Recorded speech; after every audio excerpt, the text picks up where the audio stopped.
खर तर 40 वर्षापूर्वी कोयनेच्या खोऱ्यातल्या अण्णासाहेब पाटलांनी मराठा आरक्षणाचा लढा चालू केला. आज 40 वर्षानंतर गोदा तीराच्या मनोज दरांगे पाटील नावाच्या योद्ध्यानं या लढ्याचा शेवट केलेला पाहायला मिळतो. या महाराष्ट्रामध्ये अनेक लोकांनी सांगितलं की गटातटात विभागलेला, पक्षापक्षात विभागलेला मराठा कधीच एक होऊ शकत नाही, कधीच एक होऊ शकत नाही म्हणणारा हाच मराठा आज एक होतो आणि आरक्षणाचा लढा जिंकतो हे महाराष्ट्राच्या मातीनं पाहिलेलं आहे. आज येणाऱ्या काळामध्ये अनेक लोक म्हणतात कालपर्यंत अनेक ओबीसी मोर्चे निघाले, मराठ्यांचे मोर्चे निघाले, इथून पुढे तमाम आता आपण सर्वजण ओबीसी झालो आहे. इथून पुढे महाराष्ट्रातल्या ओबीसी समाजाचा चेहरा जर कोण असेल, महाराष्ट्रातला ओबीसी नेता जर कोण असेल तर तो भुजबळ फिजबळ नाही. येणाऱ्या काळामध्ये महाराष्ट्रातल्या ओबीसींचा एकच नेता आहे, मनोज दरांगे पाटील. हे मराठ्यांनी महाराष्ट्राला सांगितलं पाहिजे, हे महाराष्ट्राच्या मातीने सांगितलं पाहिजे. अरे 40 वर्ष झालं मराठा आरक्षणाची लढाई तुम्ही आम्ही जण सर्वजण लढतोय. आमच्या रक्तातला आपण 58 शांततेत मोर्चे काढले, मराठ्यांच्या रक्तातला म्हणजे आपण इतिहासामध्ये जरी पाहिलं आणि वर्तमान काळामध्ये जरी पाहिलं तरी मुख मोर्चांचा अध्याय जरी संपला असला ना तरी मराठ्यांच्या रक्तातला लढा उभा ना हा संपलेला नाही, ते मराठ्यांनी दाखवून दिलेला आहे. काल परवा खरं तर पिंपरी चिंचवडला ज्यावेळेस हा मराठा मोर्चा आला होता, आपण पुरंदरकरांनी भाकरी त्या ठिकाणी पाठवल्या. आम्ही जेजुरीतले काही तरुण ज्यावेळेस भीचे पुढे आणि वेगवेगळं साहित्य घेऊन त्या ठिकाणी गेलो, सांगायला अभिमान वाटतो मराठा समाजाचं दातृत्व काय.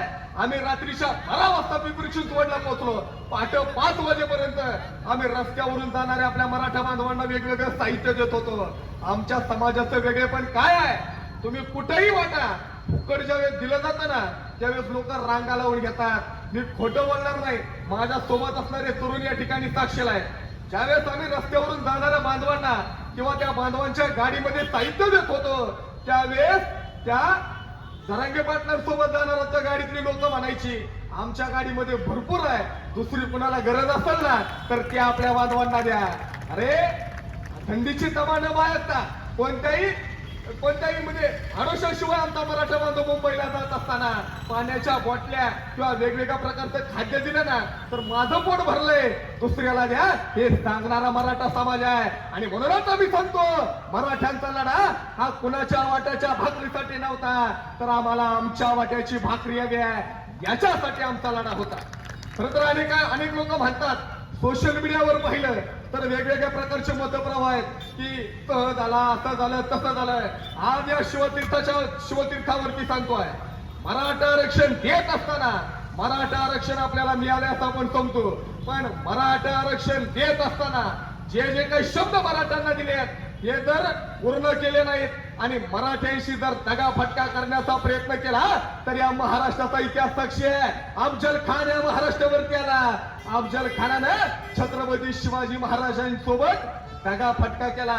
अफजल खानानं दगाफटका केला की महाराजांनी अफजल खानाचा कोटा बाहेर काढला. आम्हाला आरक्षण देताना आमच्याशी जर दगाफटका केला तर लोकशाहीच्या माध्यमातून तुमचा सुद्धा कोटा बाहेर काढल्याशिवाय मराठा शांत बसणार नाही, हे महाराष्ट्राने सांगितलं पाहिजे. काल आपला लढा यशस्वी झाल्यानंतर काही नेते टीव्हीच्या माध्यमातून आमच्यावरती वेगवेगळ्या टीका करायला लागले. आज या शिवतीर्थाच्या माध्यमातून सांगतोय 350 वर्षापूर्वी म्हणजे भुजबळ सारखे नेते आपल्यावरती टीका करायला लागले.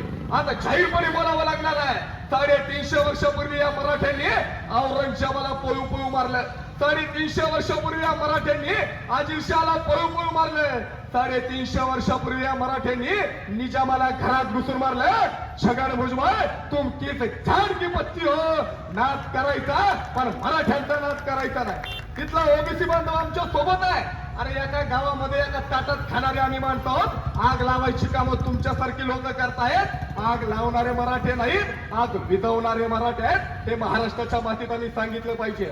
आता आपण या आरक्षणाच्या माध्यमातून एक झालोय तर एक गोष्ट लक्षात ठेवा, रस्त्यावरून जाताना एखादं कुत्रं आलं, त्या कुत्र्याला दगड मारला की कुत्रं पळून जाईल, पण रस्त्यावरून जाताना एखादं मधमाशांचं पोळे दिसलं त्या पोळ्याला दगड मारला, मधमाशा तुमच्यावरती हल्ला कर केलाय. सांगायचा उद्देश एकच आहे, दगड मारणारा पण तोच आहे. दगड पण तोच आहे, फरक फक्त एवढा आहे, पुत्र एकटय मधमाशा समूहाच्या माध्यमातून आहे आपण सर्वजण आज आरक्षणाच्या निमित्तानं एक झालोय. ही एकी आपल्याला अशीच ठेवावी लागणार आहे. या पुरंदरच्या मातीचा इतिहास आपण सर्वजण पाहतो. या शिवतीर्थावरती आपण 100 दिवस आंदोलन केलं. महाराष्ट्रामध्ये या पुरंदरचं नाव अभिमानाने घेतलं जातं. वेगवेगळी आंदोलन झाली, वेगवेगळी उपोषणं झाली, पण सलग 100 दिवस आरक्षणासाठी जर कोणी एकत्र बसला असेल ना तर तो माझा पुरंदरचा तमाम मराठा बसलाय. ही आपल्यासाठी अभिमानाची गोष्ट आहे. आपल्या पुरंदरचं योगदान जेव्हा या मराठा आरक्षणाचा इतिहास लिहिला जाईल तेव्हा मराठा पुरंदर तालुक्याचं नाव यामध्ये सुवर्णाक्षराने लिहिलं जाणार आहे. 100 दिवस आपण बसलो, साखळी उपोषण केलंय. जेव्हा जेव्हा या आरक्षणाच्या लढ्यामध्ये योगदान द्यायची वेळ आली तेव्हा तेव्हा पुरंदरकरांनी आपलं योगदान या आरक्षणाच्या लढ्यामध्ये दिलेलं आहे. अरे जरांगे पाटील बघा, तुमच्या आमच्याकडे दिसणारा माणूस, सर्वसामान्य घरातला माणूस. आज अनेक लोक म्हणतात, काल परवा निर्णय झाला की अनेक लोकांनी फेसबुकवरती पोस्ट टाकल्या, ह्या नेत्याचं श्रेय, ह्या नेत्याच्या पुढाकारातून आरक्षण मिळालं, मराठा आरक्षणाच्या आंदोलनाचं यश ह्या नेत्याचं आहे. आज शिवतीर्थाच्या माध्यमातून सांगितलं पाहिजे, मराठा आरक्षण लढ्याचं यश जर कोणाचं असेल ना तर ते कोणत्या नेत्याचं नाहीये. मराठा आरक्षणाच्या लढ्याचं यश हे महाराष्ट्रातल्या तमाम मराठा समाजाचं आहे, दुसऱ्या कुणाचं नाहीये. आणि मी एक खंत प्रामाणिकपणे या विचारपीठावरती मांडेल. जरांगे पाटलांचं आंदोलन चालू असताना, महामोर्चा चालू असताना एक वेळ पश्चिम महाराष्ट्रातले मराठा बांधव कमी होते, पण याच महाराष्ट्रात मराठवाड्यातले तमाम मराठे, गावागावातले मराठे जरांगे पाटलांच्या सोबत होते. जरांगे पाटलांनी कालच सांगितलंय, आरक्षण लढा यशस्वी झालाय, पण आरक्षण आता आपला लढा यशस्वी जरी आज झाला असला तरी आपली लढाई थांबलेली नाही, आपलं आंदोलन थांबलेलं नाहीये. आपलं आंदोलन हे त्या ठिकाणी स्थगित झालेलं आहे. जोपर्यंत या महाराष्ट्रातला प्रत्येक मराठा हा ओबीसी होत नाही तोपर्यंत आपला लढा थांबणार नाहीये, याची जाणीव आपल्या सर्वांनी या माध्यमातून घ्यायची आहे. खरं तर या पुरंदरच्या मातीचा इतिहास आपण पाहिला. या ठिकाणी 100 दिवस आंदोलन केलं, साखळी उपोषण केलं, काल परवा भाकरी पाठवल्या, वेगवेगळ्या प्रकारचं पदार्थ आपण त्या बांधवांकडे पाठवले. आणि पुरंदर मधले सुद्धा अनेक आपले बांधव त्या ठिकाणी मुंबईला, त्या ठिकाणी लढायला त्या ठिकाणी गेले होते. खरं तर आता या निमित्तानं आपण एक आलोय ना, ही आपली एकी आपल्या सर्वांना अशीच ठेवावी लागणार आहे. पुरंदर मधला तमाम मराठा आता एक झालाय. याच्यानंतर सुद्धा पुरंदर तालुक्यातल्या कोणत्याही बांधवावरती जर अन्याय झाला, खोटे नाटे काही प्रकार झाला, त्याच्यावर कोणतं संकट आलं तरी सुद्धा आपल्याला मराठा म्हणून एक व्हावं लागणार आहे. आज या मराठा आरक्षणाच्या लढ्याच्या माध्यमातून स्वर्गीय अण्णासाहेब पाटील असतील किंवा आपल्या पुरंदरचे दत्तात्रय शिंदे असतील, या तज्ञात अनेक मराठ्यांनी बलिदान दिलं आहे. या सगळ्यांच्या बलिदानाच्या माध्यमातून आपल्याला आरक्षण मिळालेलं पाहायला मिळतं. या देशामध्ये मुंबई कधीच कुणासाठी थांबली नाही. म्हणून जरांगे पाटील नावाचा एकमेव योद्धा आहे की त्याच्यामुळे दिल्ली थांबायला लागली.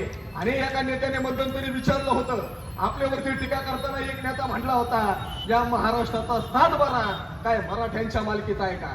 होय, या महाराष्ट्राचा 7/12 हा मराठ्यांच्या मालकीचा आहे.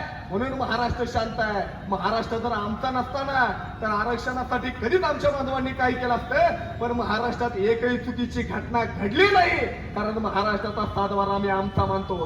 हा महाराष्ट्र आमचा आहे. आमच्या छत्रपती शिवाजी महाराजांनी महाराष्ट्र घडवलेला आहे. आणि दुसरी महत्वाची गोष्ट आहे, काही लोकांनी टीका केली की मराठ्यांना आरक्षण कसं मिळतंय बघू, आम्ही असं करू तसं करू.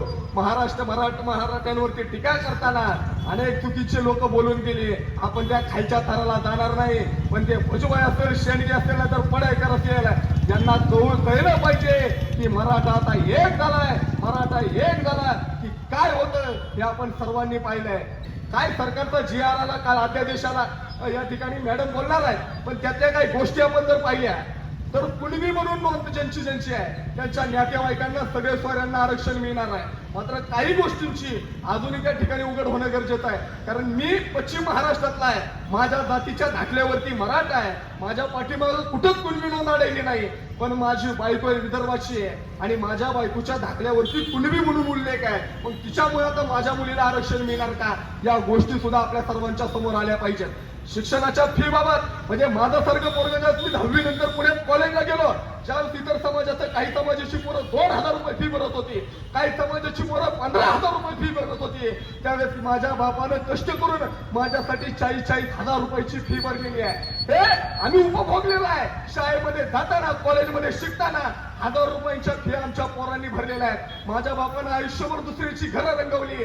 40,000 रुपये एका वर्षाचे भरताना माझ्या बापाला काही कष्ट घ्यावे लागले ना, हे उघड्या डोळ्याने मी पाहिलंय. आणि हे दुःख आम्हा मराठ्यांच्या समोर यायला नको ना, म्हणून आमचा लढा होता. सरकारनं पोरांची फी मध्ये आपल्याला ओबीसी प्रमाणे सवलत देण्याचा निर्णय घेतलेला आहे. फक्त या ज्या गोष्टी आल्यात ना, याची खऱ्या अर्थानं अंमलबजावणी होते का हे सुद्धा तुम्हाला आम्हाला बघावं लागणार आहे. त्याची जोपर्यंत अंमलबजावणी होत नाही तोपर्यंत आपला लढा हा येणाऱ्या काळामध्ये चालू राहणार आहे. इथे ज्यावेळेस मराठा आरक्षणाचा इतिहास लिहिला जाईल त्यावेळेस मनोज जरांगेंच्या सोबत एक पाऊल का होईना त्यांच्या सोबत चाललेल्या प्रत्येक मराठ्याचं सुवर्णाक्षरांनी त्या ठिकाणी लिहिलं जाणार आहे की या ठिकाणी आपण सर्वांनी आम्हासारख्यांना इथं बोलण्याची संधी दिली त्याबद्दल मी मनापासून आपल्या सर्वांना धन्यवाद व्यक्त करतो. शेवट पुन्हा एकदा तेच सांगेल, आता एकत्र आलोय, आपल्यात फूट पडून देऊ नका. जेव्हा जेव्हा उद्या वेळ येईल, जेव्हा जेव्हा परत एखादी लढाई लढायची असेल ना, तेव्हा सुद्धा याच ताकदीनं या शिवतीर्थावरती आपण सर्वजण याल ही अपेक्षा व्यक्त करतो. वेगवेगळे मतप्रवाह येतील, टीका होतील, सगळ्या काही गोष्टी होतील, पण इथून पुढे ओबीसी समाजातला सगळ्यात मोठा घटक हा मराठा आहे. समाजाचा मोठा घटक म्हणून इतर सर्वांना सोबत घेऊन या महाराष्ट्रामध्ये शिवरायांच्या विचारांचं राज्य स्वराज्य आपल्या सर्वांच्या माध्यमातून येऊ ही अपेक्षा व्यक्त करतो. एकदा जोरात आवाज आला पाहिजे, बोला छत्रपती शिवाजी महाराज की. आवाज जोरात आला पाहिजे. अरे मराठे मुंबईमध्ये घुसले, हादरा मुंबईला नाही बसला. मराठे मुंबईला घुसले की हादरा दिल्लीच्या तख्ताला बसला. दिल्लीच्या तख्ताला हादरा देणारे मराठे आवाज जोरात आला पाहिजे, बोलो छत्रपती शिवाजी महाराज की. आवाज एवढ्या जोरात आला पाहिजे. आंतरवली सराठीला मीटिंग चालू होती मागाशी, त्या आंतरवली सराठीपर्यंत आपला आवाज गेला पाहिजे. जरांगे पाटलांना कळलं पाहिजे, अरे पुरंदरचा मराठा सुद्धा माझ्या सोबत आहे. जोरात आवाज आला पाहिजे, छत्रपती शिवाजी महाराज की. एक मराठा, एक मराठा. उद्या याला कदाचित जरांगे पाटलांनी परत लढाई चालू केली ना, तर आपण सर्वजण त्या ठिकाणी जायचंय याच्यासाठी जायचंय. ज्यावेळेस 10 वर्षांनी आपली पोरं आपल्याला विचारतील ना की जरांगे पाटलांचा लढा चालू असताना तुम्ही कुठं होता, आपण आपल्या लेकरांना सांगितलं पाहिजे जरांगे पाटलांचा लढा चालू असताना मी त्या काळामध्ये जरांगे पाटलांच्या खांद्याला खांदा देऊन मराठा समाजाच्या लढ्यात होतो. आम्ही घरात बसणारे नव्हतो हे सांगण्याची ताकद सुद्धा आपल्या सर्वांच्या समोर आली पाहिजे. शेवट एक मराठा, एक मराठा. धन्यवाद. जय जिजाऊ, जय शिवराय, जय मराठा.